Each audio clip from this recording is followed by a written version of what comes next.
Welcome back for episode 69 Bingo. of the Simply Home Podcast. I'm your host, Colin. I'm joined by my co-host, Chris. How we doing, everybody? We're just a couple of best friends who are passionate about all things pop culture. If you're looking for lukewarm takes on movies, video games, TV shows, or even occasional comic, then we've got the show for you. That's right. That is right. This week, we're kind of stupid. I mean, we're stupid every week. Yeah, I was going to say, well, It's not particularly this week, but we've been talking for I think the last 3 weeks that we had Barbie and Oppenheimer coming up. yeah. We were off by a whole last month. Mm-hmm. It didn't come out on this past Friday. It comes out on July 21st. Yes. So, Oops. oopsies. That's what we call in the business a party foul. We fumbled. But great recovery here. We get to actually talk about Extraction 2, which was one that I wanted to talk about, but we just weren't sure where we were going to Fit that in. But bingo. Perfect opportunity. Here it Ask is. and ye shall receive.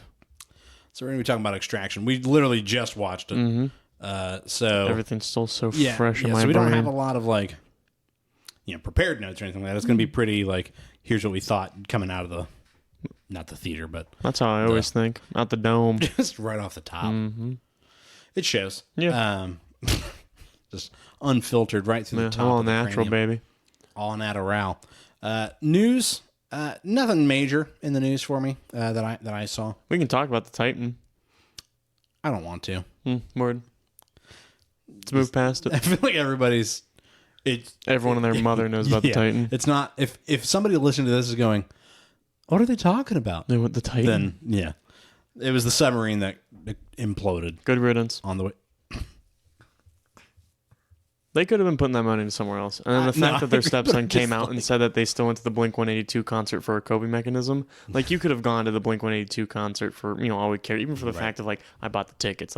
We get it. The only one I feel bad for is the 19-year-old son that kind of was guilt tripped into going with his dad for Father's Day. Wah. Yeah. Well, my condolences to him. I do like that James Cameron came out and was like, these fucking noobs. I've been to the Titanic 36 times, and Apparently they asked James Cameron if he wanted to go, if he wanted to be on that. And he said no. yeah. Well, first of all, for James Cameron, that's just I've been there. Yeah, I'm James good. Cameron did say that he did the math, and he's pretty certain he's spent more time, quote unquote, on the Titanic than the captain did. Than the captain of the Titanic. Yeah. That man's been to the bottom of the Mariana Trench, which is 27,000 meters down. Oh, they had the drone thing, didn't they? No. I mean, he was in a sub and wow. went to the bottom. And, so he's because he tells the story about being down there and how surreal it is if he's in the sub by himself because he didn't want anybody else to go with him because the risk, right? But that they've done all the proper testing and all that and that this thing should be safe. But, he's going down there. He said he gets to a certain point where he puts the spotlight on and, you don't see anything. And then you see the bottom. You start to see the bow or something Start or to wherever see- it's at. Well, you start to see the bottom of because he's in the Mariana Trench. It's the deepest point on Earth. And you see the floor, right? And he comes to a slow and just kind of, like he said, didn't even kick up dust. You just gently settle on the bottom. It's quiet. It's dark. It's this really strange, I am the most isolated that a human being can be. And then his wife comes on over the communications to check in. Hey, congrats. This is cool, whatever, right?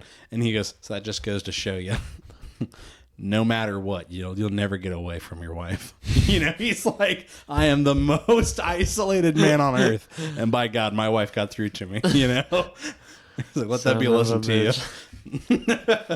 That's great. That's funny. But I mean, yeah. So people were I saw people on TikTok and Twitter being "Oh, James Cameron, I didn't realize he was a fucking sub expert." He actually is. Yeah. He has designed and piloted several submersibles meant to go to depths well past the Titanic.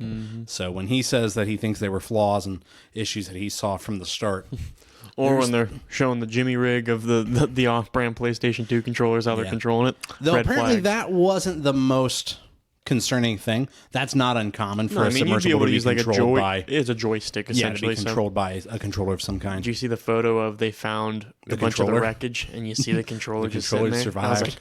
My God. oh my What God, are they that making was that thing out of? scary. That's man, they're gone. Oh yeah, Yeah, 'cause- yeah. Though, like people were saying, I mean, if you have to go, in that scenario, implosion was the way to go.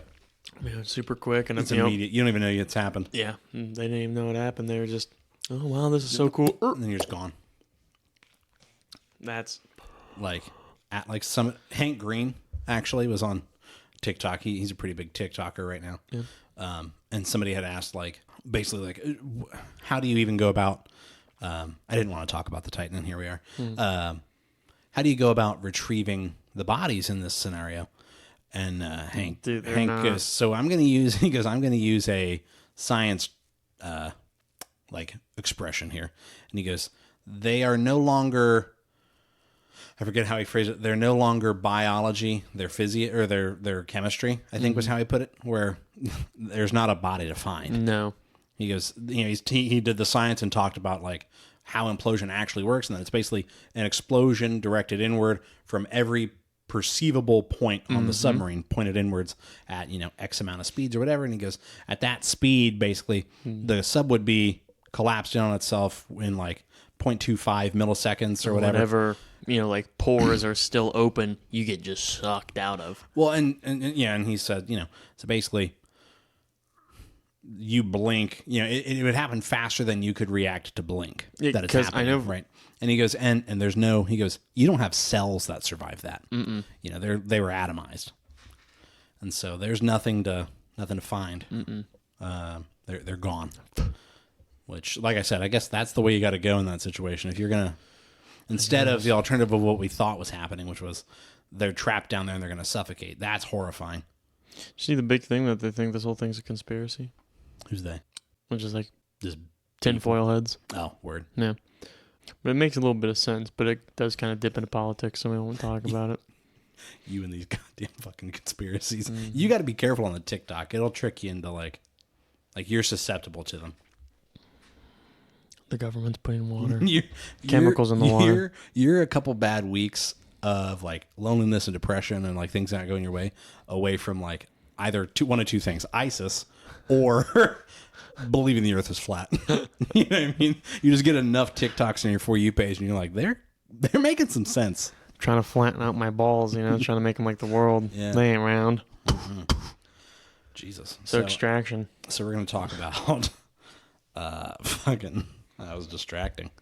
We're talking about Extraction today. In the news, nothing, like I said, nothing super serious, nothing major. The Jonathan Majors. Well, yeah, he does have a court date in August.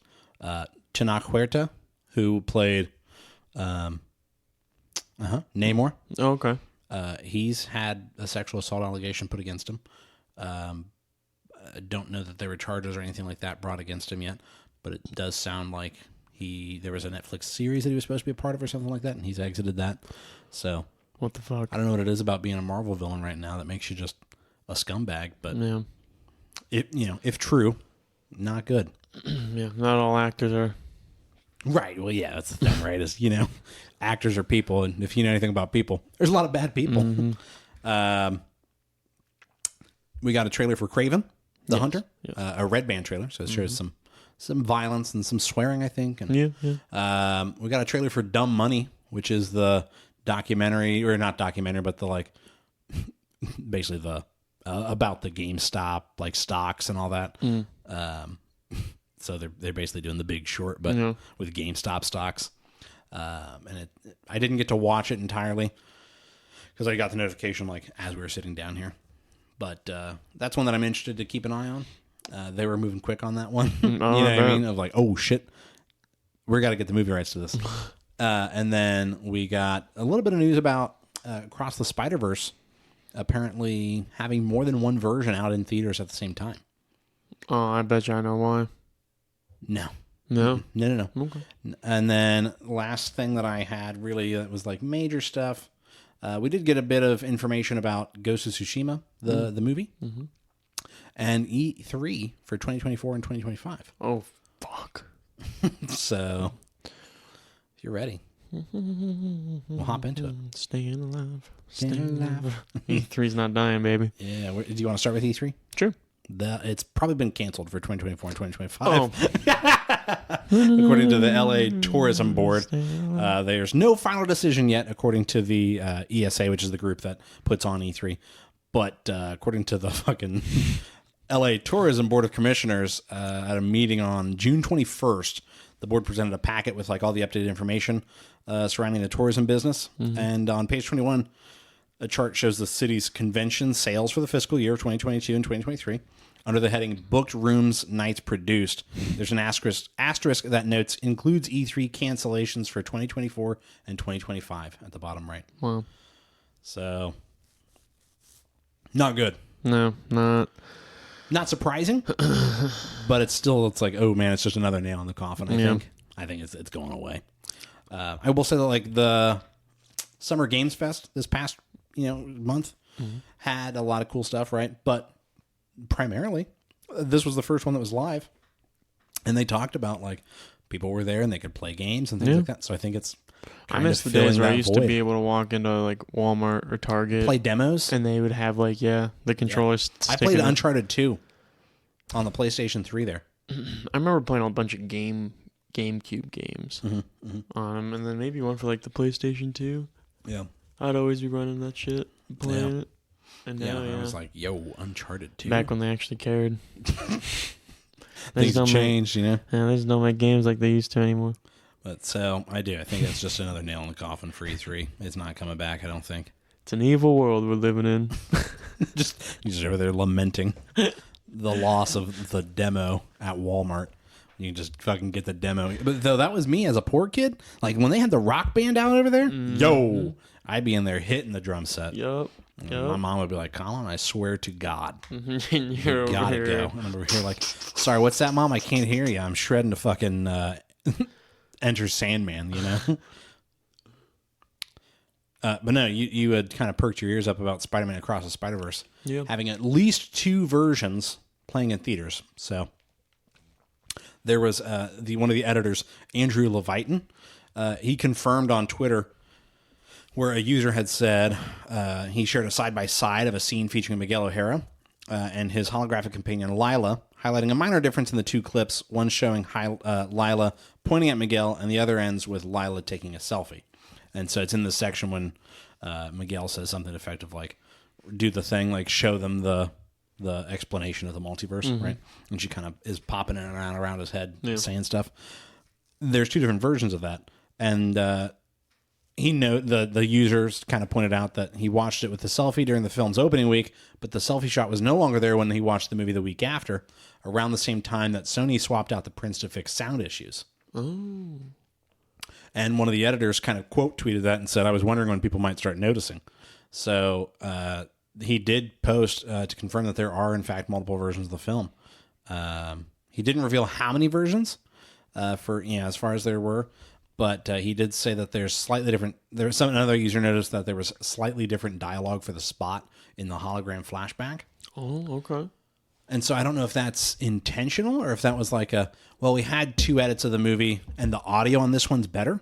Yeah, that's maybe what I'm thinking. You know what I mean? Yeah, and then they just had the opportunity to be like, we kind of wanted to toy with this. Well, yeah, Let's go and it was a multiversal film, right, so it kind of toys with the idea of like different versions that are similar, very close with minor differences.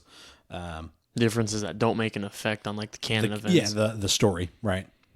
I just thought that was interesting. That like, oh no, wait a minute, that's kind of a neat little thing. I would like to see a movie do that intentionally, like with more purpose or more intention. Of, right. Like, did you see? I think most famously, the Clue movie did it in the. I think that came out in the early '80s, but there were like multiple versions of the movie depending on who done it at the end. Okay.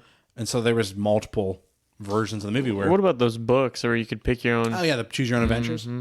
Dude, those busting. Bandersnatch. That was a thing on Black Mirror. See you around. Jumps off the balcony. Yeah. See you around. All right.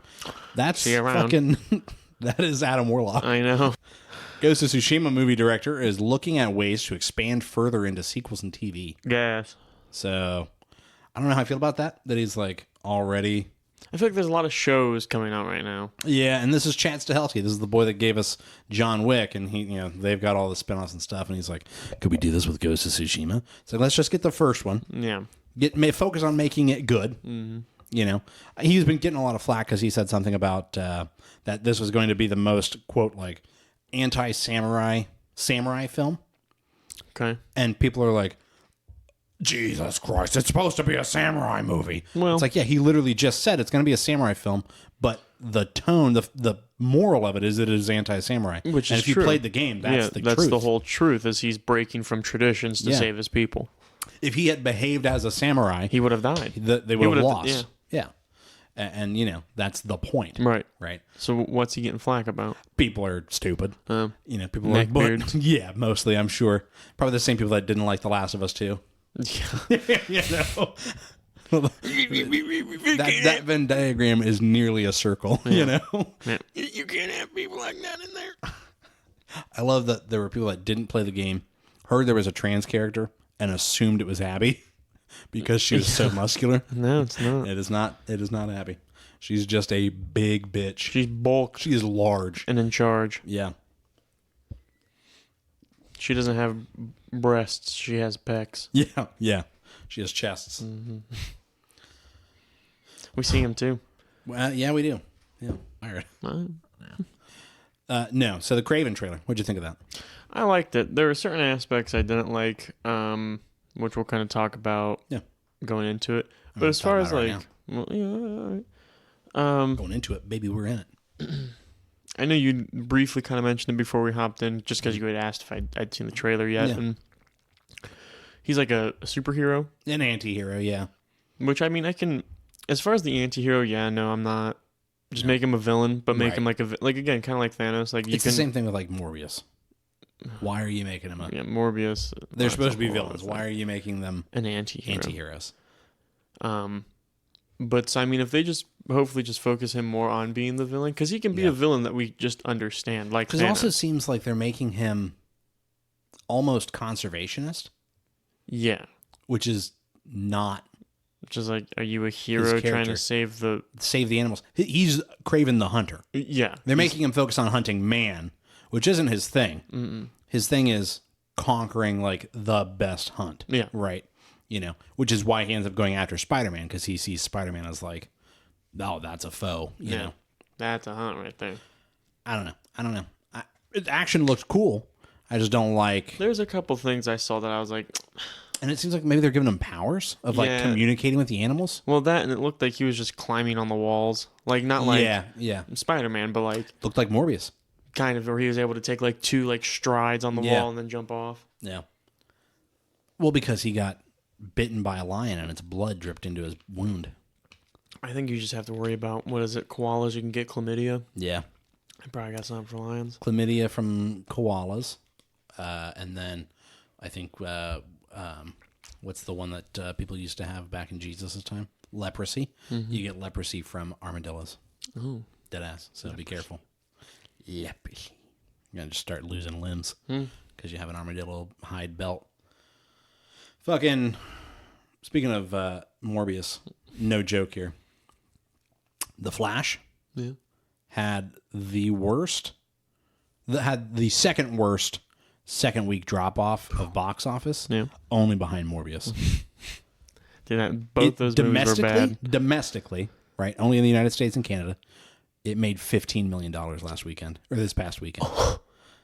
And it only made $70 million the opening weekend domestically. Oh my god, that's nothing. That's not good. That's not good. It almost got beat by J Law's new like sex comedy. Oh, No Hard Feelings. No Hard Feelings, yeah. Which is like it's a mid-budget sex comedy. It's not meant to be a #1 in the world movie, right, but just something that's good. Something that's gonna should make its money back because it didn't cost much to make. Sure. Right. Apparently, she has like a pretty funny full frontal nudity like extended scene of her like fist fighting people on the beach in the full buff. Just like, I mean, if that's not how you're doing it, then what are you doing? Apparently she like suplexes a man while she's just fully naked in the buff. Yeah, and is just terrorizing these people on the beach. I'm like, my God. But somebody was like, I guess J-Law just decided that since everybody's already seen it, she might as well get paid for it. Which is not a bad business strategy. I think Jennifer Lawrence is also a pretty funny person. Like whenever we've seen her in like interviews or stuff like that, she's always like cracking jokes or making quips. And I think in that situation, it's a case. I've seen a lot of actresses and actors talk about like nudity in film and TV being like, if it serves a purpose, that's one thing. And then some people just don't care, Right. But I could see this being a case of like, that scene is arguably more funny because she's naked. Right. You know what I mean? Yeah. Where there is something about a woman coming up out of the water fully naked and then suplexing you. Fully like wrestling a man to death. Like a gator. Yeah. But so that movie almost did better than Flash this weekend. Elemental apparently bomb too. No. Like monetarily. I don't know about how, quality of the film itself. But box office wise, yeah. Like, Across the Spider-Verse was #1 movie in the world again last weekend. It dipped under because The Flash came out. And then everybody that wanted to see The Flash opening weekend saw it and told everybody else not to. And then it went back. Right back up. Across the Spider-Verse went back. And everybody was like, you know what you should go see? Across the Spider-Verse. If you want to go see a multiversal movie, go see that one. Man. So not looking great for Ezra's out. Ezra Miller as The Flash. But apparently Blue Beetle is the first DCU movie. According to... Blue Beetle looks good. It looks good.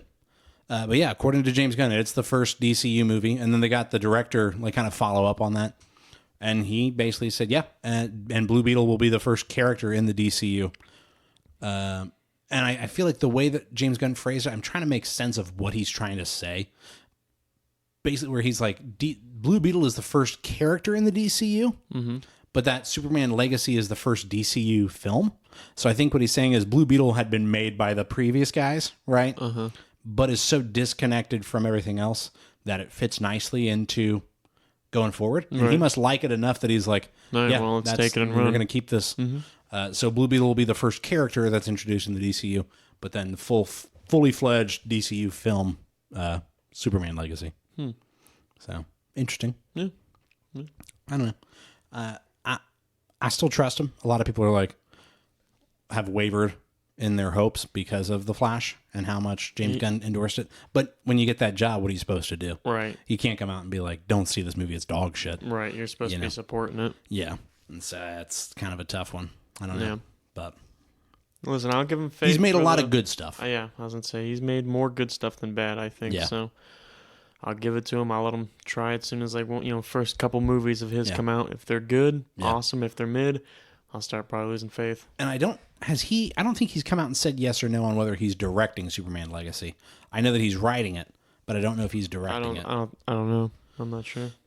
But I would like to see him direct it. And just, there you go. The first movie, that'd be kind of a nice little, I can't wait for the soundtracks. Oh, yeah. I don't know if he's going to do that or not in the same way. You know what I mean? I think it tonally is very... No, I don't think we're going to be seeing Batman just in the background. Down, down, get around. I get around. I get around. I don't think it's going to be nothing like that. I get around.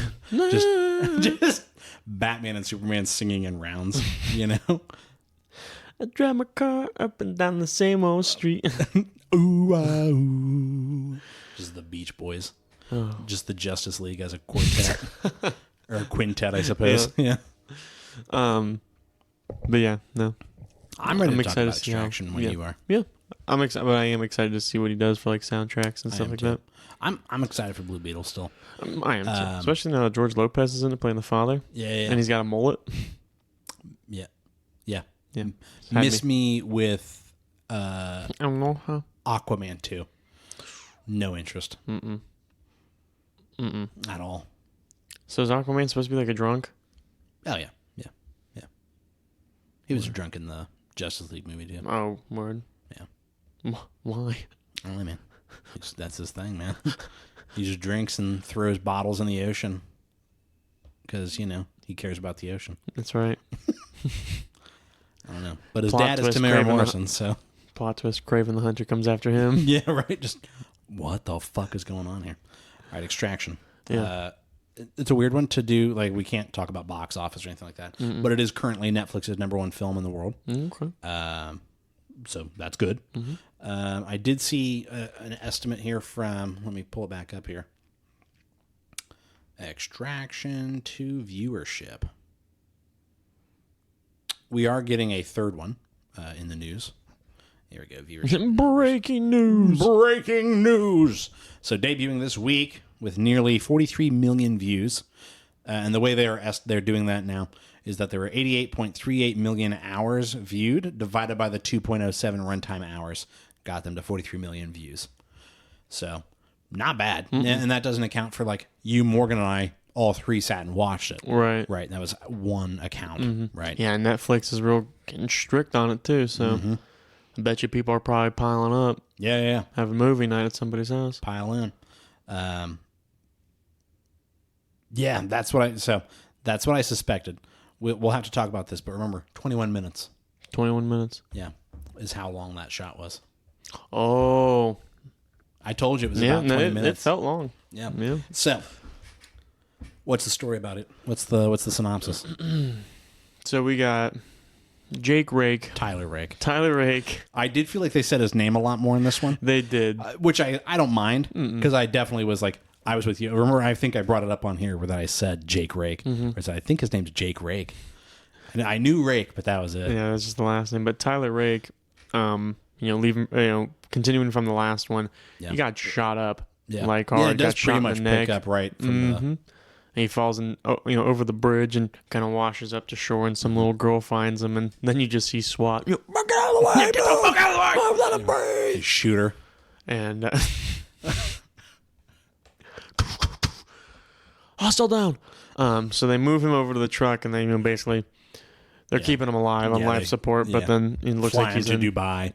Yeah, which I did like. I did like the fact that they're in Dubai because it gave it a more futuristic look. But then you also like sit back and think it's Dubai. Yeah, that's a really futuristic city. Yeah, surrounded by slave slums. Like, yeah, That's Dubai, baby. Yeah, that's Dubai. If that ain't the UAE, I don't know what is. But all the smog in the city, man. Yeah. But so yeah, it picks up from there, and then they're kind of like, "Happy retirement." Yeah. And they he was fully depressed. Like, he hated the fact that he are was we alive. doing just spoilers? Yeah, we're gonna go. Yeah, that's not really a movie that. Do we just want to rate it right now then? Let's give the 5 points that we liked a lot without spoilers. That way we can kind of tell people if you or that you disliked. Okay. I think if you liked the first one, you'll like this one. I did feel like there was maybe a bit more heart in this one compared to the first one. Yes, I definitely agree. Where I feel like Tyler Rake had much more of a human character versus in the first one he was very much just shooter man. Chris Hemsworth is bad at facial expressions. Yeah.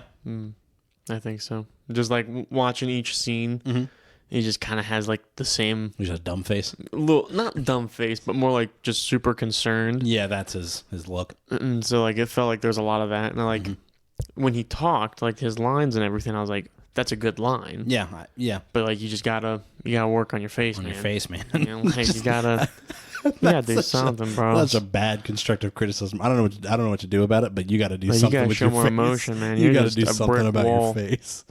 Yeah. Well, I mean, have you seen the man? Yeah, he is a He's brick. a brick. I'm bricked. So. I did like that his team kind of got a little bit more play. Yeah, it became a bigger piece, more to central the puzzle. role. Yeah. And I felt the mission in this. I liked that it feels more important. I think. Wasn't a fan of what's the son's name? Yeah, Sandro. Sandro. Yeah, Sandro's a little shit. Yeah, what did I say? He looked like Eastern European Pete Davidson. Pete Davidson. He does. He does. He looks like if Pete Davidson was 13 and born in the Soviet Union. It's in the eyes. It's the eyes and nose, and some of the complexion. Sure, but it is the eyes and nose. Just that. I think brow. it's some of the teeth too, like the pearly whites. Yeah. But yeah, I hated that kid. Yeah, didn't like him. But I think that was intentional. Well, yeah, but he's just. I know he's a kid, but he's just so stupid. Dumb. Yeah. The action in this, it was nonstop. I mean, it was like, but it didn't feel exhausting. No, because I've had that before. It did feel, for being as actiony as it was, fairly slow paced. Yeah. Action, because it wasn't like so much is happening, but it'd be like he's fighting this guy, right, and it's just a hand to hand. Yeah. But as soon as he's done, he's got another guy right there. Coming. He's just got to make his way through something. Yeah, yeah. And there is one scene in particular, like we mentioned, that is that way. Where it's you're like, just fuck. It starts and just doesn't stop. Yeah, I'm excited to talk about that because it was impressive. Mm-hmm. That's fairly early on too. Yeah, about the 30 or 40-minute mark. Mm-hmm. I can't think of anything else that I want to non-spoiler. Yeah, I think that covers everything. Yeah. Just a general, like, one sentence review, I guess, is like, don't go into it expecting, like, an Oscar. Yeah, it's not going to be an Oscar winner, but as far as like a pretty fun, easy action movie to sit down and watch, there's worse action movies out there. Oh yeah, like by a far mile. Mm-hmm. I think. Go ahead and you want to rate it? Yeah, of course. You can always be overwhelmed, which means you were thoroughly your expectations were met with the film. They're surpassed. You can be underwhelmed, which means that was a big stinker. They didn't meet your expectations. Or you can always be right in the middle and be simply whelmed. I was overwhelmed. I thought that was really good. Yeah. I would say I'm whelmed. I was excited for it. I was simply whelmed. I was excited for it. It came out. It was as good as I was expecting it to be. I wasn't like, yo, shit, oh my God. Like, I wasn't expecting any of this. It was a good action movie. Yeah. Yeah, I think, and again, I think that's one of the flaws with our, like, rating system. There's no flaws in our rating system. There is. There's not. Because the Simply Whelmed is supposed to be that it was a meh movie. It was mid. Yeah. And I don't think it was mid. Mm-mm. But then when we say overwhelmed, it's like, well, it exceeded your expectations. But if you had really high expectations, you know what I mean? Mm-hmm. So I think it met my expectations, but my expectations were high. Yes. So I think it was overwhelming. All right. I'll hop in on that. I wasn't like, I didn't think it was bad. I didn't think it was good. It was okay. Yeah. I thought it was good. I thought it was a good movie. Yeah. Yeah, but I was expecting it to be a good movie too. Right. Yeah. Fucking, I feel like the action in this was more violent than the first one. Oh, severely. By a mile. I mean, especially like just keep going, keep it on the chronological order and we'll just... Yeah. Because it is a pretty linear movie. Yeah, I mean, it moves in a straight line. Yeah, it stops and then, it just keeps going. It's basically like 2 action scenes. Yeah. Essentially. Yeah, yeah. With a couple of story beats, interspersed. There's story at the beginning, action scene. Story in the middle, action scene, wrap up at the end. Yeah, but I guess the whole conflict is Tyler Rake, he's in retirement and... retirement recovery. Yeah, and... our boy Idris Elba. Yeah, Idris Elba pops up and he's British voice, bruv. Hello, I heard you needed some work, didn't you? I'm Idris Elba. Just make him awfully British. Got the rocket on him. Fish and chips, yeah, bruv. It's Tuesday, isn't it? Pub. Quiz night at the pub, isn't it? Going on to the pub, have ourselves a pint. That was Australian. That was Chris Hemsworth. I might. No, but so he pulls up. He had a pretty small role, but I think it seems like they're probably setting him up for something in Extraction 3. Yeah. But from there, he basically is like, I don't want to be here unless I have to be. Your ex-wife's sister's goldfish's dog's cousin is in danger. He's like, yo, word?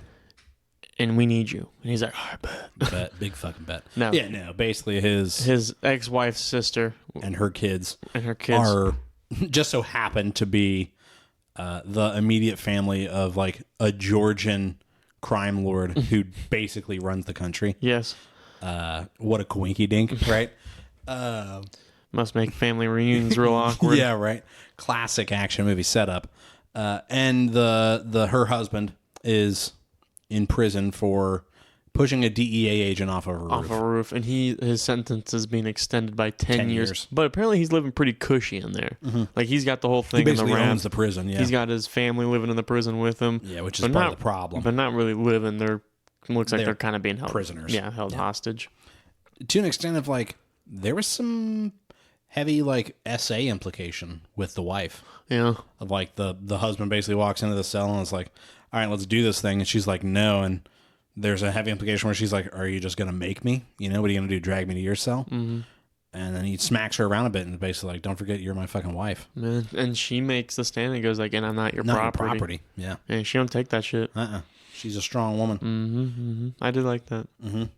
But then from there, that all happens, and then So old Tyler Rake's like, all right, well, I guess I got to go get him out. I got to do this, and he trains for 6 weeks, and we see a nice little montage of him. Yeah, it was very chopping Rocky wood. 4. Yeah, Rocky 4 is the one. Rocky 4 is the one where he goes to Russia and ends the Cold War, isn't it? Yes. I mean, basically. Yeah. There's a really good training montage in Rocky 4 where he is running in the snow and all that and pushing a sled and all that. Yeah, but that's essentially what he did. He had like rocks, and he was like climbing rope and just like filling a sled with rocks and pushing it through the snow. Ripping his cast off. And when he damn near does the Dwayne the Rock Johnson just flex out of the cast. But he does the chopping some wood and then just fucking overhands an axe at the tree, and I was kind of like, yes, this is the male gaze. Yes, this is. I love when people on TikTok point that out, that like that scene was not there for the girls to go, my God, look how strong he is. That was for the guys to go, fuck, look how strong he is. Yeah. You know, they know their audience. Yeah. Bud Light. So. Do you remember the Bud Light commercials that are like, the real man of genius? Real man of genius. No. Oh, dude, there were so many like audio ads that were that. And it'd be like, today we salute you, Mr. Cell phone belt clip holster wearer, you know? And they just explain why you're a fucking boss, you know? And so, yeah, there's just like a million of those Bud Light ads. And I miss those. Those were funny. Living your head rent free. Mm-hmm. But then, so he, Tyler Rake calls up his lady. What's her name? Nikki. Nikki and and her brother, Vaz. No. Vin. No. Voss. Skinny Pete. Maybe he was a slender dude. Could be. He had some bitchin' shirt though.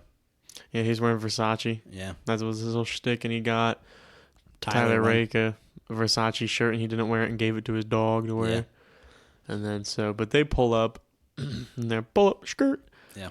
And they're pretty quick with it. They're like, dies. Yeah, they're like, all right, we're gonna get you in. You know, you're gonna meet us at this extraction point. You're gonna go in, get that family, get them out. You got like 5 minutes. Yeah, go. Do a quiet, get in, get out. Mm-hmm. I do like that. That could just be the thread of these movies is just when you need to get people out of a hard to get into place. Mm-hmm. He's the guy. Yeah, he's the guy. Hence the name Extraction. Mm-hmm. That's his whole gig. Is you send one dude in and he can get him out. Yeah. You know, can't send in an army because that's too loud, so we'll just send in a one-man One army. guy that can handle himself very well. And, no, I really like that. And, that was cool seeing him kind of like go in and then, mate, get over to the door. Yeah. Yeah, we go get out of here, mate. Crikey, this place smells like piss. Let's get out of here. It's a fucking crock. Crikey. It's a fucking crock. Oh, what a beaut. He is fucking Crocodile Dundee / Steve Irwin. It's a fucking crock. Crikey. What a beaut. But so, he gets all them crocs, and then he gets, starts walking them out, and it's... So, yeah. He's 21 minutes. Yeah, he's getting them out. And it turns into a 21-minute oneer. Mm-hmm. Now, like you and I pointed out, it's not legitimately a 21-minute one shot. But very familiar to this movie 1917.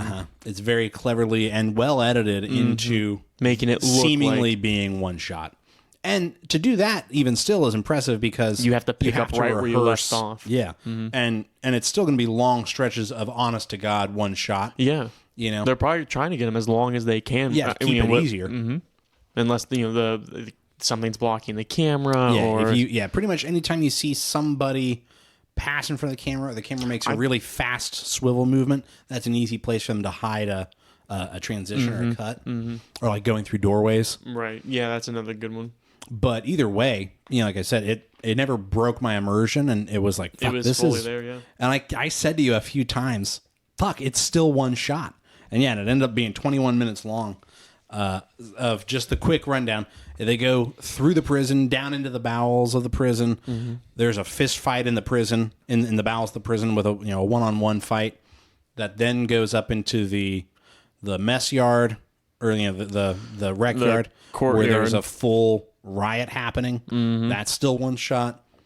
Then there's a fucking car chase through the woods. Oh my God, that was dope as hell. I love that. That is still part of that one shot.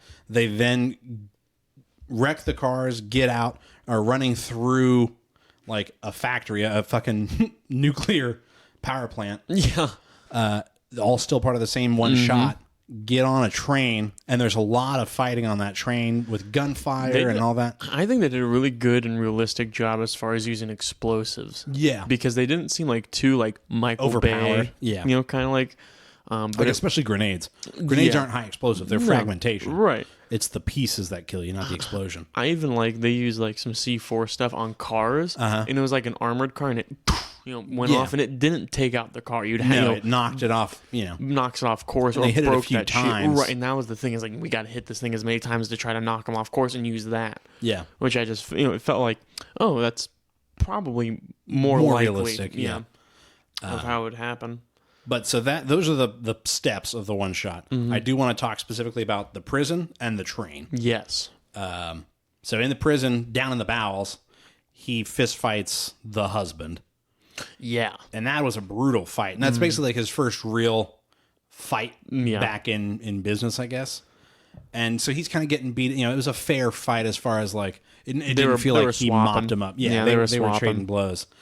But when he kind of turns the tide, he, first of all, mashes the dude's face into a boiler. Yeah. And just sears the side of his face. And then what does he do to him?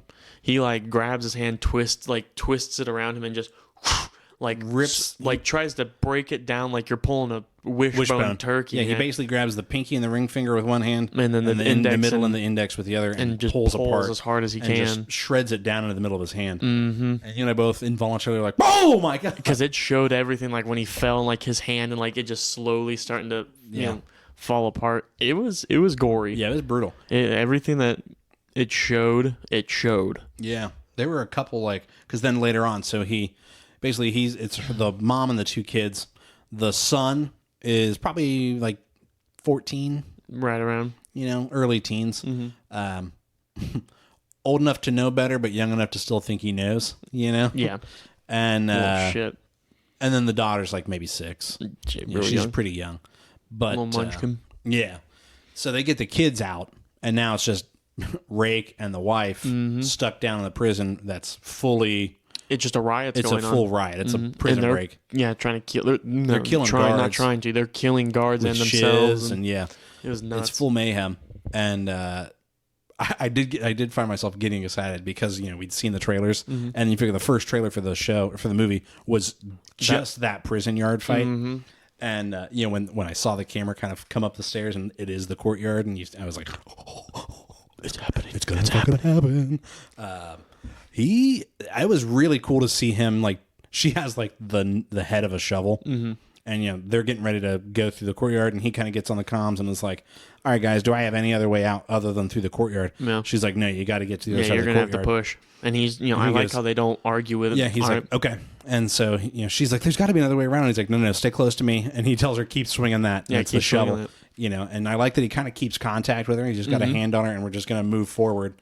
And does kind of use the weapon to back. Yeah, and then eventually they start grabbing him. And what I really liked about that is because there is a whole bunch of people like grabbing him at once and stuff like that. So he's taking these punches and still recovering fast enough to hit the other guy. Yeah, while that guy's recovering from that other punch. Yeah, and as well as the wife, I can't remember her name. But she got snatched a couple times, and him keeping control of the situation, being able to be like, "Fuck, all right, I gotta focus on getting her. I gotta focus on getting her and stuff like that." And being her not getting too far, except for that last scene there where they started to take her away. And because he gets bricked in the back of the head. Yeah, and he falls down. Kind of, and I did like that the way they shot that of it obviously being a Steadicam that was rigged on him, where he's wearing the harness, and because it kind of gives us the perspective of when he sways, we sway with him. Yeah, the instability to it. Yeah. Oh, instability, even better. Instability is the actual word. Fun. Fun. Not me. Almost being smart.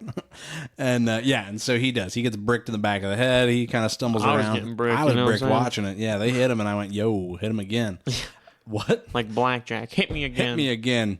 So he fucking gets up. He snaps out of it when he hears her screaming because they're dragging her away. Yeah. And I like him just casually walking up And like people grabbing him, he's like, shoving him off. But he's not quite like there yet. So he's not still with it. That part was really cool too. Of like, again, just the realism. Yeah. Because that's when he fucking is getting hit by the riot guards. He snatches the shield away, beats the fuck out of the two of them. And someone chucks a Molotov with it. His fucking arm catches fire, and he's just giving people the work. Yeah. Just fucking... Which, I mean, makes sense because he was wrapped. He had layers and layers on. He was in his tack gear. And he just starts beating the shit out of that one dude. And you can hear the burning with every hit. Yeah. With the fire. And he does end up like waving the fire out with the punches. Yeah, I was going to say, that's why I was really nervous about like the comedic relief that they might do of him like oh shaking shit, it off, or whatever. But no, like he doesn't break focus. No. Yeah, the only way that fire is being put out is against that guy. Yeah, and like he moved. It's only because that guy was between him and the mom. So he had to get through that guy. And then the mom is like dragging her feet, trying to stop the guy that's dragging her away. And he just fucking picks up like what do you think, like a 40-pound dumbbell? It had to be. But there was like a metal dumbbell. It's the kind. Yeah, it's not like the rubberized or whatever. It was the metal bar in the middle, 2 discs on the outside. Picks it up and just grabs the dude and bashes him once in the face. And like you see his nose cave in. He's caved in. His face is fucked. And you and I both were like, oh my god, because it wasn't like a quick punch with it. He grabbed the guy by the hair, like yanked his head back, and just bashed him on the face real hard with it and dropped him. And we were like, Jesus. Yeah, that was terrifying. And then he just kind of picks the mom up and is like, are you good? Yeah, you good? You following me? You on me? Okay, let's go. He's like, all right, let's move. And again, like it wasn't dramatic and like oh my god. Yeah, it was like, all right, we got to moving. Yeah, we're on a very slim time. Yeah, we gotta get time the limit fuck out of here. I really did like that. To the extent sense of urgency, almost. The sense of urgency, as well as with his Chris Hemsworth's character Tyler, just very like in and out, professional. Like, he's just, this isn't his first rodeo. Right. He's been maybe not this exact scenario, but you can tell he's been in a big crowd like this. He's been in a situation. Yeah, he knew how to control the crowd and move through it, which is very, very cool to see so much control in such a chaotic environment. Bad situation. Yeah, it's a situation where you see it and you go, Jesus. Like, how do you even keep control and like that? Yeah.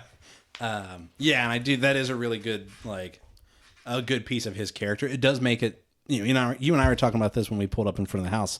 The idea that, like, first of all, good for Chris Hemsworth to seemingly find a franchise outside of Marvel. And the thing that I love about it is that it's the Russo brothers. Yeah. It's Joe and Anthony Russo that I think Joe wrote it, it said. And then Anthony was one of the producers. But again, it's the Russo. He met them in Marvel. Yeah. And now it branched off, and it's that who you know, right? And I good for him, because I do think this has very good franchise potential of like him as a character. And like I told you, I'd be so cool with that just being the premise of these movies is just an extraction. They're each individual missions. There's a little bit of a thread between the two insofar as we've learned more about him as a character. But the job is different. We didn't see the kid from the first movie in this. It wasn't like a, they weren't going back tethered together. Like they're separate. Yeah, but it does look like from the moving on from that, making the prison break, they finally get out and everything. They regroup and they go to the car chase. The car chase, which again we see a lot more of the C4, especially like on the dirt bikes, the 4-wheelers and everything. Yeah, running them off the road, and running them over, and then making the cars crash into each other, running them off that bridge there into the little bank. And then they finally are kind of able to. Well, they get run, flipped finally. Yeah. Chris Hemsworth car, Tyler's car does with the kids in it, and the daughter gets shot in the arm. I thought she fractured her arm from the flip. Could be. All I knew is that he said that the girl was hit. I thought she was hit. Hurt. Could be. And then she was like, fracturing. He was wrapping it up and stuff like that. But essentially, the car flips, and then Nick and her brother, I can't remember, they, Yeah, we got to pop a Yui real quick. I did like that too. That they're like, "Fuck, we got to go back." Yep, we got to go back from them. They just ditched the car right there. And they start giving them cover fire, and they're like, "All right, what's going on? You're right. That's where we're going." All right, ready on and foot. Move. And laying down suppressing fire for each other as they're moving. And then that's when they go into the fucking nuclear power plant. We just see workers. Yeah, just kind of like, the fuck. watching them. And I do love that this is just all going on in just Georgia, just Eastern Europe. Yeah.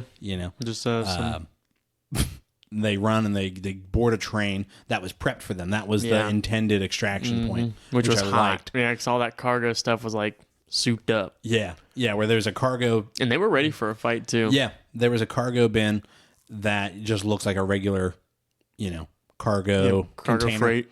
And when Rake fucking opens it, first of all, he opens it inwards, which is the first clue that you're like, oh, that's not a normal bin. Yeah, you're supposed to open them and outwards. It's just an armory. And he pulls out like a fucking, what was it, the M249, which is like a mounted, a machine gun you're meant to mount or lay down on a bipod.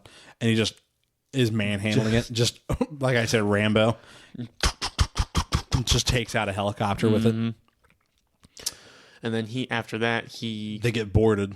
Yeah, on top, because he goes up to try to get on top of it to get a better look of the other one. They drop a bomb, a bomb or grenade, and it blows up and knocks him back. And then people drop, and he drops that gun, doesn't he? He's like, switches to just his assault rifle, and is working through them. I did like that close quarter combat.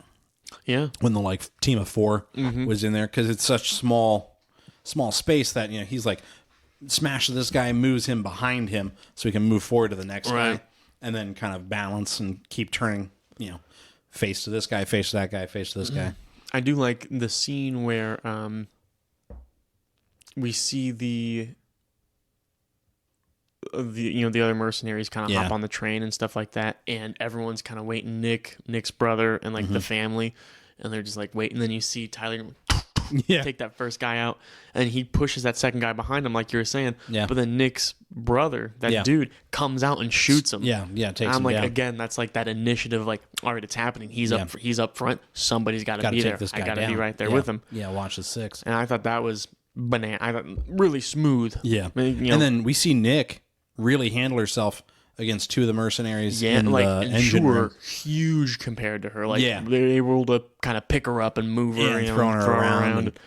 And she was using that to her advantage. It was very much pick her up and shoot, acrobatic martial arts. Being able to use that agility. Yeah, and using their weight against them. And she does end up getting stabbed, but that's the thing I did like about this movie, and I think the first one did the same thing, is like our heroes get hurt as they're moving forward. And it's real, it's not like, oh my God, how does this guy keep getting stabbed this much? Right, he's living. It's like a good stab, and he's like, I've been stabbed before. Yeah. Like he gets stabbed in the side, but it's not like a deep stab or anything like that. It's like, I got to pull Or that. like Nick, she got stabbed up in the shoulder. So, I mean, there's nothing that was, Yeah, she's not going to die from that one. Right, yeah. But it's going to hurt, And so it's nice.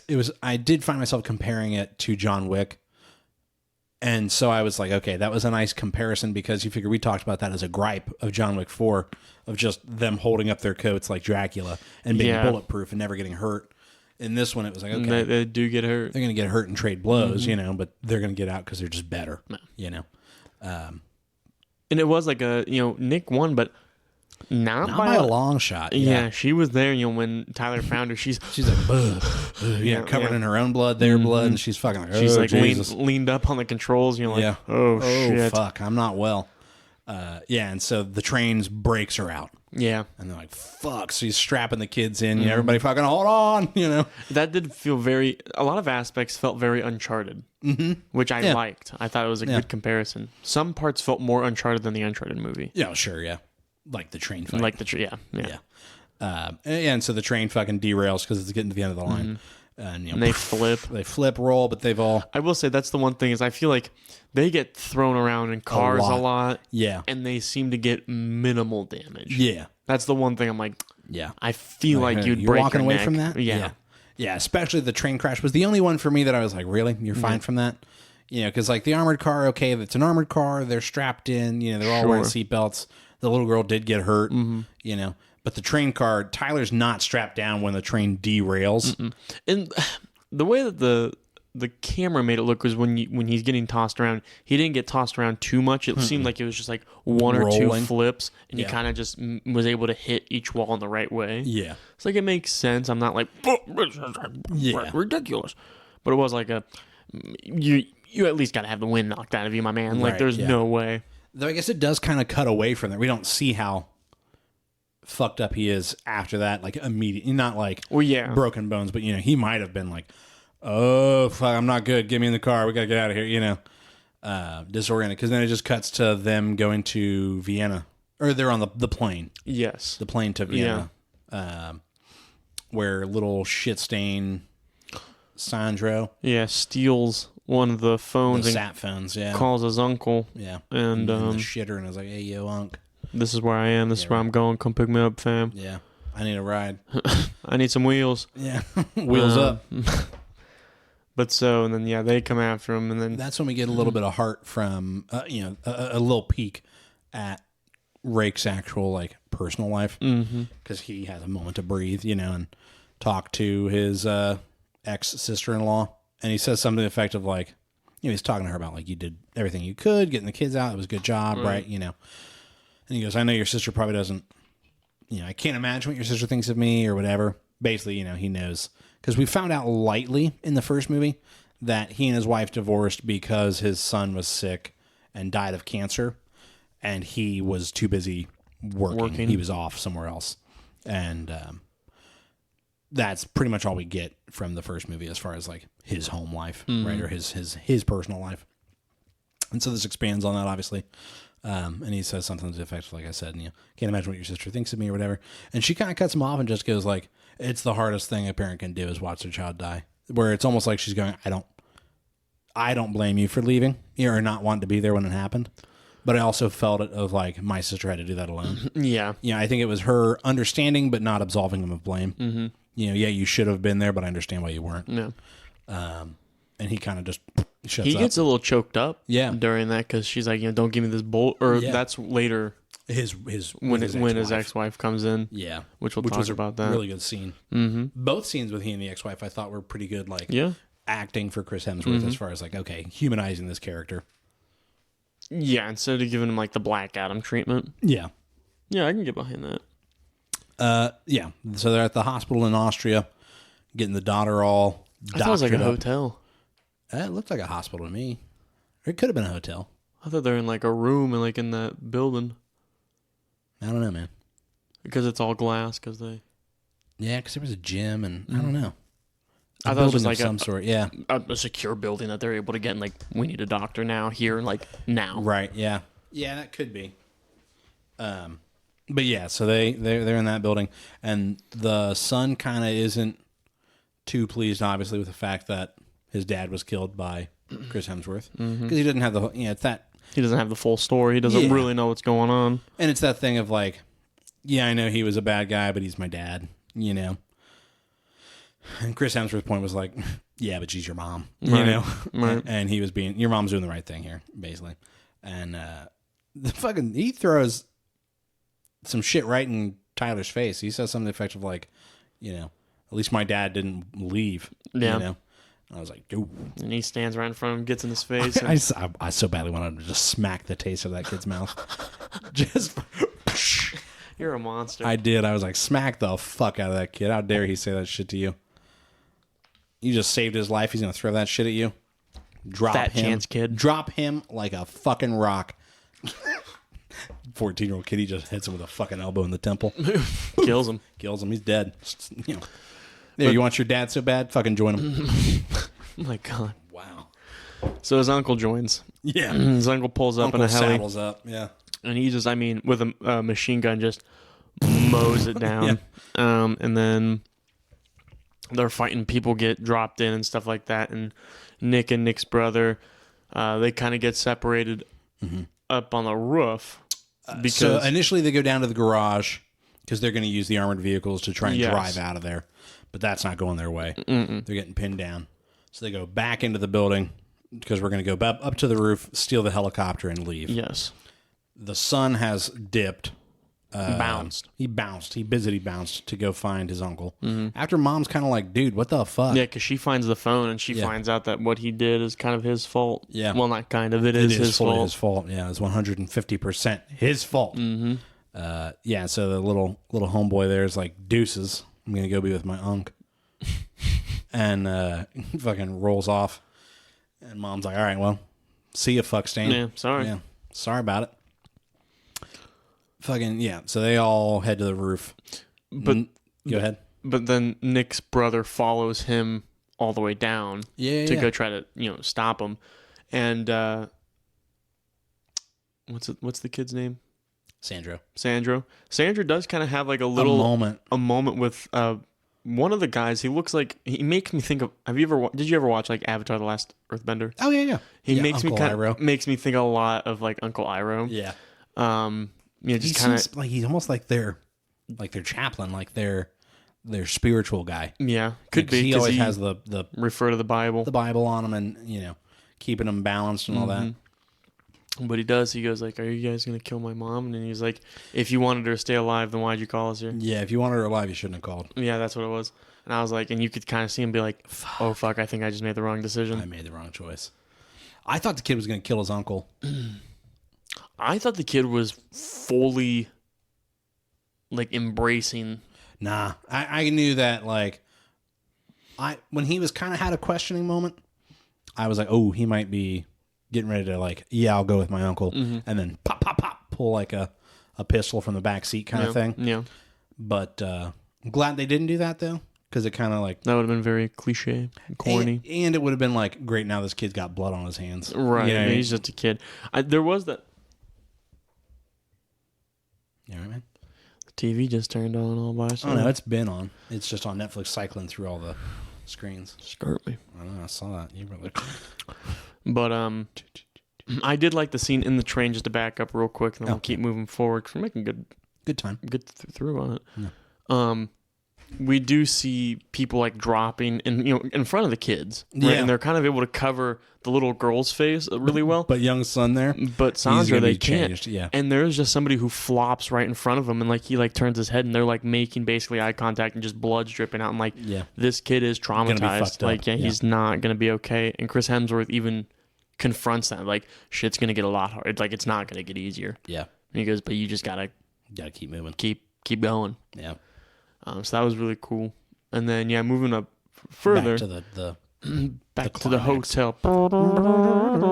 I guess there are 3 action scenes. Yeah, because we get that scene with on the roof. Well, no, the whole end fight at the airstrip. That was a short of the 3. Yeah, I think that was the shortest one, but it's more to the point. Mm-hmm. But no clowning around either. So. Yeah, up on the roof, Nick fights. Up on the rooftop, reindeer paws. Click, click, click. Down to the chimneys, old Saint Nick. Fucking ADHD, the podcast. Yes. So they're up there fighting, shimmying, shammying. Yep. And fucking the brother gets shot, lit up like 7 times. Yeah, and he's fucked up. Yeah, he's barely moving. And the sister gets knocked the fuck out. Yeah. And she's like, it's at like an angled roof. Yeah. So she's just kind of like slowly sliding. And it's a glass roof. Mm-hmm.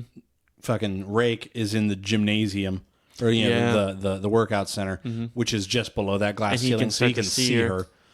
He is fucking dudes up with workout equipment. Yeah. I made that joke that when the final fight is coming up, and the guy's like, you want me? Fucking come get me. And I was like, dude, he'll take you on in a fucking gym any day, like any day of the week. You and I both were like, ah! Oh my god, he crushes a man with the leg press machine. Yeah. It was like it was all like up, and there's just a bunch of weight on it from when no one emptied it, and he just kicked out the safety bar and pushed someone in there, and it just dropped and crushed him. Because like, there was at least like 600-700 pounds. 500 or 600 pounds. It was a loaded thing, and there was this guy didn't scream or nothing. It was like, yeah, he was dead. And it was like, oh my god.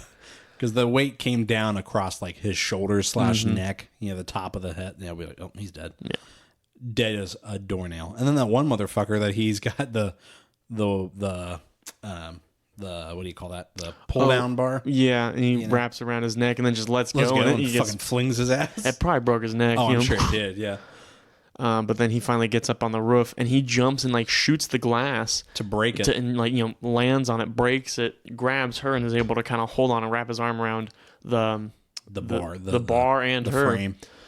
And but the problem is he's holding him up with his bad arm. So he can't get a good lift, and she's fully dead weight. She's still unconscious. Yeah, she's unconscious, and then the uncle comes up and he goes, "Oh, I'm gonna enjoy killing you," and shoots his hand real dramatic like. Yeah. And then Nick just shoots the glass out from under him, and he falls and grabs that. And she almost shoots him in the face, but her fucking gun jams. Yeah, you can see with the bullet. Shit. And so they swing her onto the gym the gym. I like him. Do you trust me? Yeah. She's like, should I not? And he just throws her in, and then he's able to get up. Yeah, and he and old Uncle Iroh, no, not Uncle Iroh, but Uncle Mustafa get into a fist fight on the roof. And then he ends up. They hear the glass cracking from the glass ceiling. Yeah. No pun intended. Yeah. Yeah, it's cracking, people. Yeah. It's breaking. It's breaking. Glass ceiling starting to break. Obviously, and the uncle falls and knocks himself out. Yeah. You can kind of tell it's like Tyler, stepped back and he's like, all right, if we keep doing it, we're going to fall. And the uncle's like,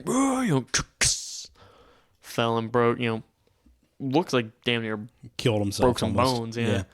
And then they all like, all right, let's get the roof. Let's get the fuck out of here. Let's get to that chopper. Yeah, let's make like a tree and leave. The uncle does the Undertaker thing where his eyes just peel open. And then they get to the helicopter. They all rally on the roof, to the helicopter. Homeboy's still shot up, just sitting there, and Tyler has to help him get in the helicopter. And he dies on the chopper. Yeah. And you and I were like, bitch, you got to focus on what you're doing. She's trying to fly the helicopter. Nick she was having a full emotional meltdown, which makes sense. Her brother just died in gunfire. But you got to fly that chopper, baby. Right. You can't be having your eyes that close, screaming and crying. Yeah.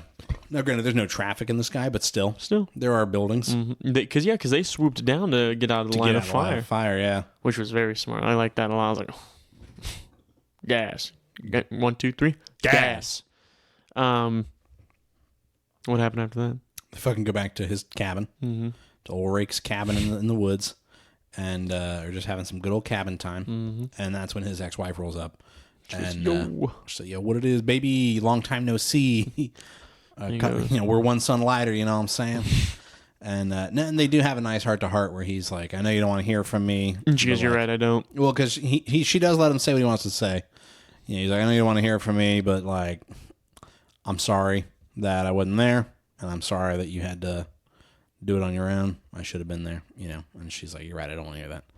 And she kind of presses him like, why weren't you there? And he's like, well, I got shipped out to Afghanistan. They needed me in Caldera, And she's basically like, I'm not buying that shit. Why weren't you there, And he basically breaks down a little bit and is like, I couldn't fucking fix it. Like me being there, I couldn't do anything. He's the guy that you call when you need something when done. Something needs fixed. And he couldn't save his own kid, So he couldn't stand to watch him, and so he left, and he kind of has a heart to heart with the son earlier, of like, the last thing my son saw was me leaving, and the wife's kind of like, ex-wife's like, all right, well, I appreciate you sharing that with me, But then she does tell him like at the end, listen, that was later on. So I guess I'll wait for that part. And so the fucking uncle calls up on the sat phone and is like, all right, motherfucker, it's you and me. I want to face off, And he's like, you wanted me for a negotiation? And Rake's like, oh, I'll be there, but there's no negotiating.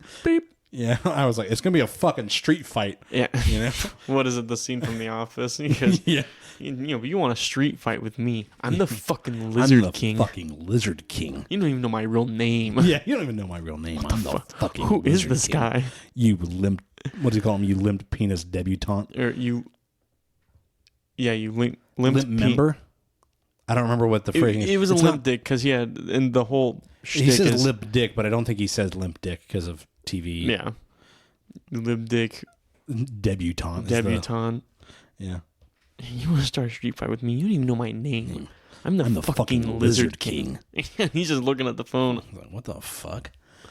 But, yeah. So Rake just starts fucking strapping up. Yeah, and pulls up. Real quick. There was no dramatic effect on it. Like, no suit up. It was, he grabbed a couple guns. You see him grabbing a couple cases. And everything that you see he uses like, pretty quick on it. Yeah, and Nikki's like, yo, don't fucking do this alone. And he's like, I'm going, deuces. And leaves her in the dust. and fucking just opens up in the way you should. Opens up with the grenade launcher. Yep. And just starts destroying vehicles, which is good. Good. You can't get out now. No You're escape. stuck here. And he's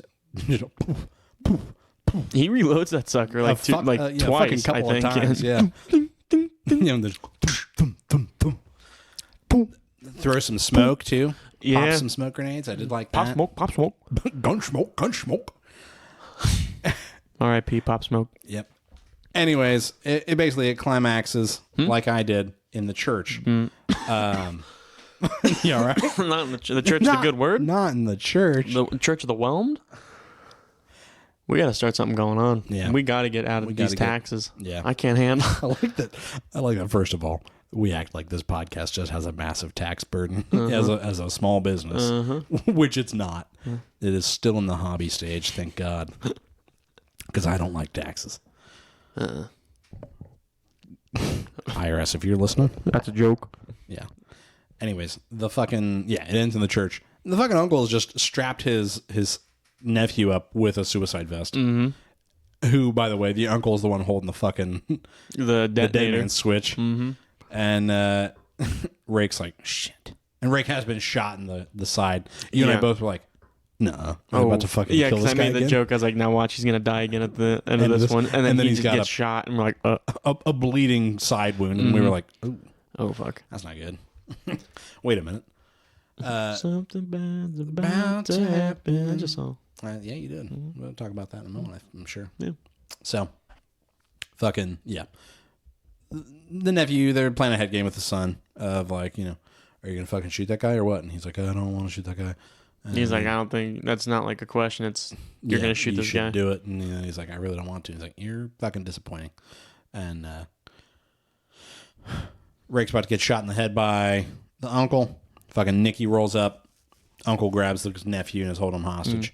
There's a whole situation. Nikki is able to grab the dead man switch. Nah. Or no, the nephew does. Yeah. Rake kind of gives him like a now, and he grabs the thing. They all push him away, and it turns into he shoots Nikki a couple of times. Once in the fucking like chest, and we were like, oh, she's done. She's done. But not so. She was laying on the ground sucking blood though. She was. Oh, that's not good. She is not doing hot. Somebody fucking. Somebody get a straw on her ribs. She ain't breathing right. And somebody get a straw on her ribs. I've seen it on medical shows. Yeah, so he and Rake it breaks down into a fucking fist fight. I did want to point out there's like a weird combination of action where it's like John Wick-esque in like the choreography of it all. Sure. Mostly in some of the gunfighting. But I do think it's got some good, like, better hand-to-hand combat, I would say. Sure. I think John Wick focuses too much on, not too much, but to compare the two, John Wick focuses more on, like, highly choreographed. Yeah. Of, like, this looks like a dance. Whereas this is, like, they're fighting for their lives. Yeah, it's brutal. It's brutal fighting. And then, oddly enough, like the Bourne movies, where you're just using the environment to your aid, where like whatever weapon is on the ground, whether it be a hammer or a chain or a box of nails or the wall, throwing each other around. Either way, Uncle and he are beating the fuck out of each other, and it's at a point where like either one of them's gonna die here, and fucking the Uncle's crawling for a pistol, and Rake is like grabs basically a big nail, just a fucking spike. It looks like a railroad spike almost, and kind of just climbs his way up the Uncle's back by just stabbing him in the calf, pulling himself forward, stabbing himself in the stabbing him in the thigh, pulling himself forward, stabbing him in the spine, in the middle of the back, pulling himself up, and then just flipping the guy over, stabs him in the shoulder, like next to the neck. And, kind of like, okay, that's probably going to be the wound that'll kill him. But they're both laying there tired, dying. And Rake gets the gun from him and kind of just laying there holding the gun. The Uncle's like, I'll never stop. And before he can even get the pee out, Rake just pop, shoots him in the side of the head. And it's like, there you go. Sorted, And the fucking feds, the police roll up and save them. Kind of. Yeah. Well, sends them to jail. They were both going to lay there and die. Yeah, that's true. So they did save them, And they get the bomb vest off the nephew. Mm-hmm. And well, the kid took the bomb vest off of himself. He was able to figure it out.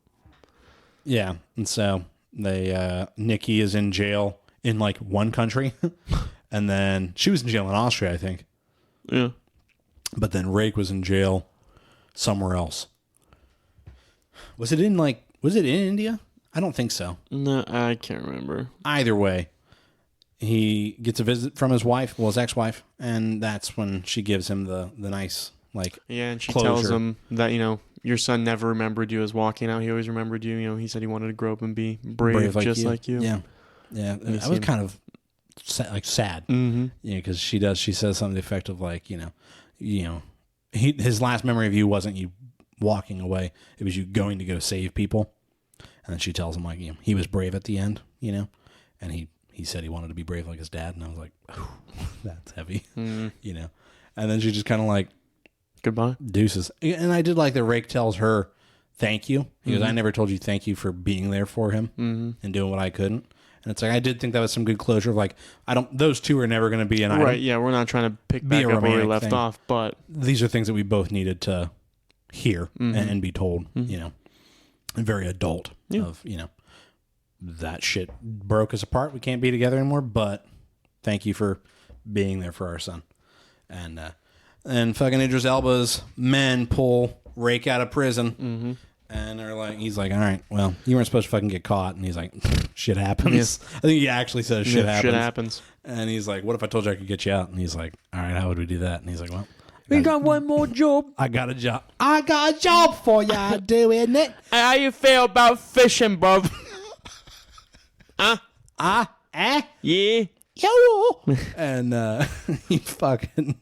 he's like, well, I'm not working without my team. And he's like, I thought you might say that. I thought you might say that, Governor. So I got here. And so then Nikki hops out, and he and Rake and Nikki kind of share all right, well, fuck. Back at it. I guess we're doing this one more time, Let's try this one more time.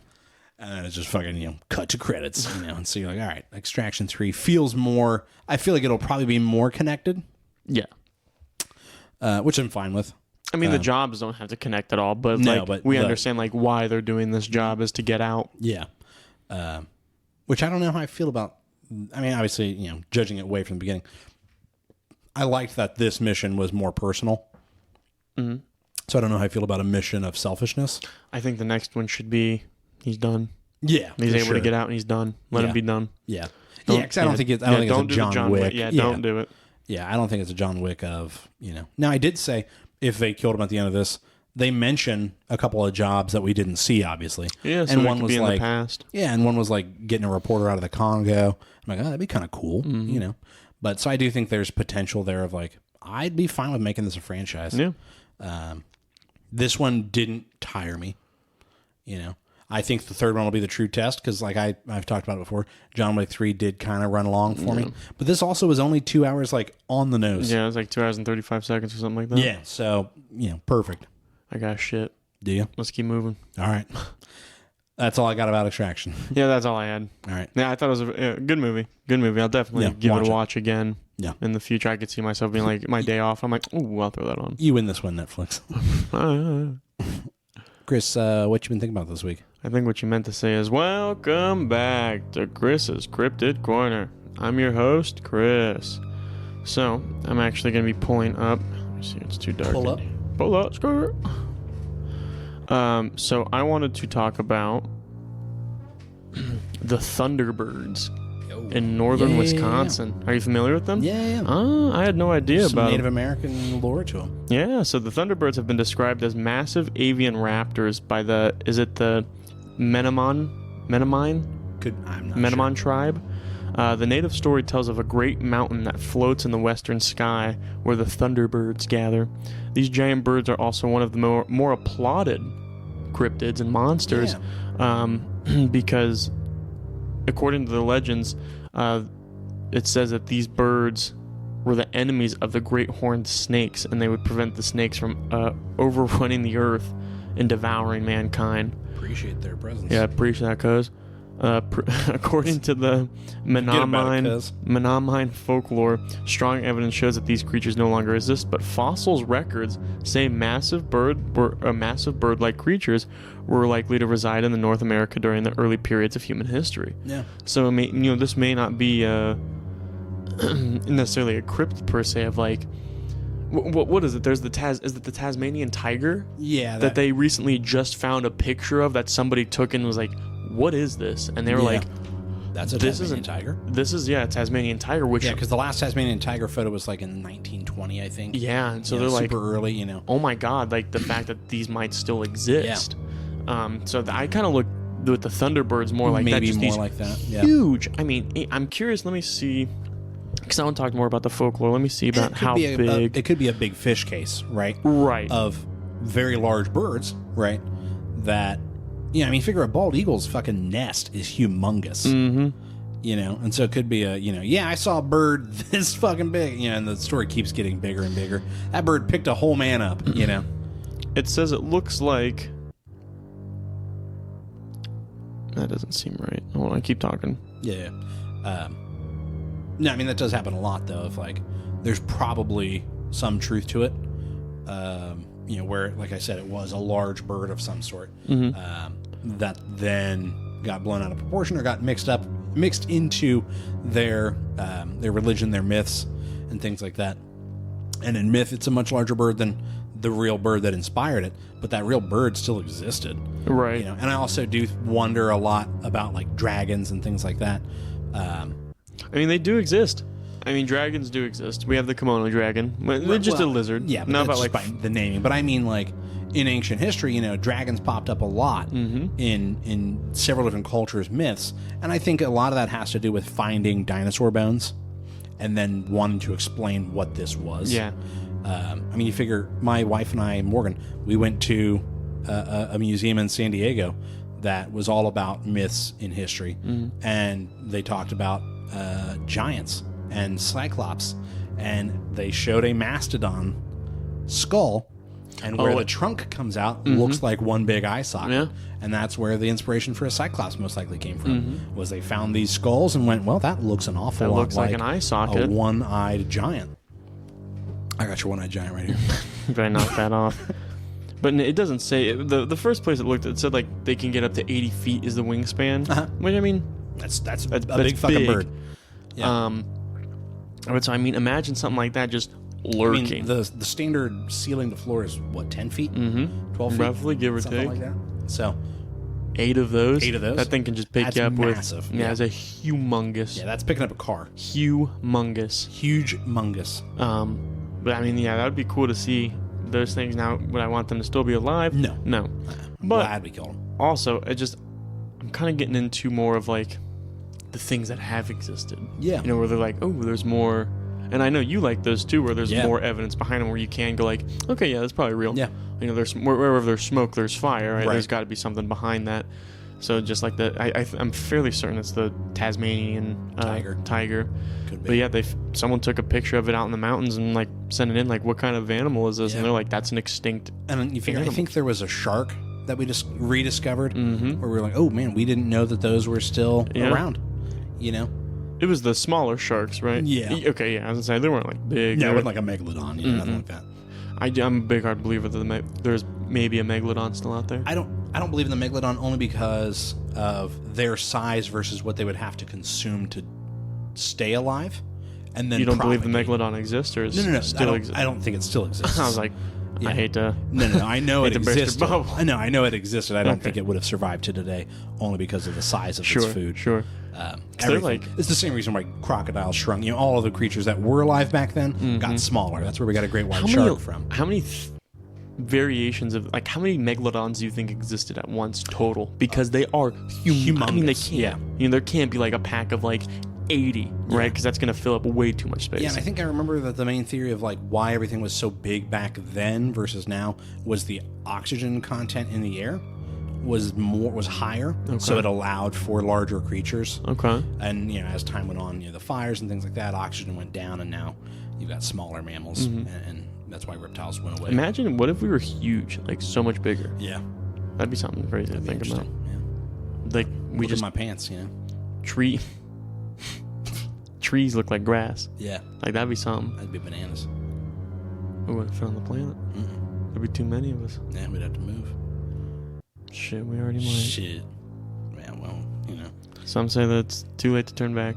What else you been thinking about, Chris? I went to a Steve Lacy concert. Yeah. Yeah, that was a lot of fun. And I don't know too many Steve Lacy songs, but a buddy offered if I wanted to go with him. And of course, I said yeah, because he always showed me new stuff. And actually, it's the guy, Will, who edits our podcast. Yeah. And it was hot.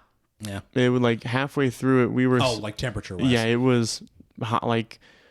It was very warm. Maybe halfway through, because we were under like some severe weather advisory for like tornadoes and rain, and it just didn't do any of that, but it's just that hot pressure, sun. Yeah. And like halfway through it, I'm just... And my buddy, Will, looked over at me and was like, "Are you okay?" You good? Yeah. And I said, yeah, but I know I was not good, and I was just like... Eventually, the openers walked off the stage and they're like, "Oh, we're gonna take a quick little break here," because they're checking for the weather. And so so why don't you go ahead, take a look at all the trucks and stuff. And so we're like, well, let's go grab something to eat. Trucks. Oh yeah, they had Mikey's Late Night Slice there. They had Dirty Frank's there. They had a bunch of stuff there. They had shawarma there. Oh, did you get shawarma? I didn't get anything. It was way too hot to eat anything. I was like, you drink water? I did. Good. I also got free Rockstar energy drink vouchers. So I got 2 of them, and I think. Well, free hydration, baby. Because I guess that was the whole thing, is they're supposed to hydrate you and be better for you than just an energy drink. Sure. Air quotes, yeah. Not a sponsor. Not a sponsor. Yeah. But then... Unless they want to be. Yeah, look into it. We'll have our people get in touch with your people. But... It's me. I'm our people. Yeah, you are our people. But no, that was a lot of fun. Yeah, and it was hot. I thought I was going to pass out for a little bit, but I missed going to concerts, so... Yeah. I'd like to keep trying to do that maybe this year. Yeah. What about you? What have you been thinking about, maybe? I've been thinking about a game called Asanzo. Yeah. As well as my Steam Deck in general. Mm-hmm. Your Steam what? Steam Deck. Gotcha. Suck my deck. Because I just found out The Long Dark works on my Steam Deck. You're telling me. So I've been playing that in bed, snuggled down, just imagine playing that for a little while. Modded, where we could both play. Cut it out. I did tell you that workshop mods work on the Steam Deck, didn't I? Mm-hmm. So I'm like, oh shit, I'll have to get some mods. That's why I'm saying, imagine getting a mod where we can still both play Long Dark together. Have you been playing with the new update? Yeah, I've been doing some cooking. Mm-hmm. How's that treating you? Like that. I put it on a pretty peaceful, because I was like, I want to be able to actually Voyager? Not that one. Then one above it? One above it, I think. Pilgrim? Yeah. Is that the standard difficulty? Pilgrim is, yeah. So then it must be Voyager, maybe. Yeah, Voyager is the first one, which is the easiest, which, I think it makes it so, wolves won't attack you, bears... Unless you antagonize them. Yeah, so I did do that one, because I was like, also with the intent of playing it on the Steam Deck, I was like, I don't know how it's going to control, things like that. Doesn't control bad either. I do find some of the fine, looking down to pick something up is kind of frustrating at times. Really, smaller screen. Yeah, really. Okay, all right, got it. And you're lining it up with a joystick as opposed to a mouse. Though it does have the trackpad that I've been using at times for some of those more fine-tuned stuffs. But yeah, been doing the cooking, which is kind of cool. I've got a fucking skillet, and I'm just in the kitchen, whipping. I've been chefing. And yeah, I found a prepper stash. The first time I've ever found a prepper stash. Oh fuck. In the game, and I was like, yo, guys. Yeah, but pretty cool. Asanzo is pretty cool. World War I, Italian front, first-person shooter game. Yeah, we've been playing that. We'll tear it up. Yeah. We're not bad at the game. We'll both be on the top of the leaderboard. Yeah, but check us out. I do wish it had a little bit of a bigger player base, though, where we'll go to find a game, and it's well, here's one of 4 matches you can join, and all but one of them have max 3 players in it. No. Only one will have max players in it. And it's well, that's the one we're going to try and join. Yeah. Otherwise, no point. Yeah, there's no players in there. And so it does make me wonder. It's an older game, ain't it? No, this is the most recent of the 3. So there was this one. There was Tannenberg, which is the Eastern Front, which is Russia. And then the first one was Verdun, which is the Western Front. Apparently Verdun is where it's at as far as player base. So we might have to pick that up and check that out. It's older, but it doesn't look like it's visually... Yeah, it's not going to be Jesus, I'm playing Call of Duty 2. No, I think it's a good looking game. Yeah. Especially for what it is. Yeah. And so like Verdun came out in 2015, I think, but looking at the comments and things like that, looks like that's where everybody's playing still. And looking at some of the photos and stuff, I do think that Verdun feels more, this is World War I. You don't think of the Swiss Alps, you think, or the Italian Alps, you think of mud and blood. Yeah. And that's what Verdun was, and so that's kind of... Maybe we'll have to give Verdun a look. Yeah. Playing the French in hell on earth. That'd be pretty dope. But you got anything else you were thinking about? That's all. All right. I know you're holding back a brown demon over there. Prairie dog. And so, again, we want to thank you guys so much for your attention and support. If you guys enjoyed this episode, be sure to give a great review. Tell your friends about it. Share us on social media. I have figured out the best way for us to get YouTube videos out. Yeah, we've been posting it up on there. It's just slow going. It doesn't let me post several at once. I'll get emails of just like randomly throughout the day. Yeah. So keep an eye on that if you want to listen to it. It is through RSS.com, which is how we host this podcast. So there is a watermark in the corner. It's not a sponsor or anything. That's just part of the deal. Yeah, part of the gig. Yeah, but it is nice. It kind of solves the issue of... Makes it easier access for you guys. And easier for us to open that venue up to. So, Chris, if people wanted to drop us a like and get involved, how would they do that? You can always take a look at like our YouTube, Instagram, Facebook, which is the Simply Whelmed podcast. You can take a look at our Twitter handle, which is whelmed_simply. Or as always, you can leave us an email, send us your devotion. If you have a good cryptid, if you want advice on like how to change a tire or love advice, you're talking to the right people. I mean, financial advice. We'll do your taxes for you. Just open up a Dear Anna column, A confession. Yeah. People just write in and ask our insight on their interpersonal lives. But, Me, 19. F. Reddit thing. Just am I the asshole? Yeah. But you can definitely shoot us an email at simplywhelmedmailbag@gmail.com. That's right. Next week is Indiana Jones and the Dial of Destiny. Yeah. I'm not hearing great things. Which has me which really makes me upset. very, very sad. Yeah, I'm hoping it's wrong because we heard really good things about the Flash going into it, and then it was not good. So hopefully, maybe this is the flip. Maybe we'll be like, "What are they talking about? This is gas." Yeah. Especially for as emotional and into it as poor Harrison Ford seems. I'm hoping it's of it being the last. Yeah, he's like, I'm so fucking proud of this movie. He's getting old. Oh yeah, he's in his 80s. I think he'll die. I think if Mark Hamill died before him, I'd be like, yo, I'd be shocked. Yeah, because Mark Hamill's the youngest one out of all of them, ain't he? If he isn't, then it was Carrie. But Carrie lived a much harder life. So that's the end of the show, Chris. Bye. Bye.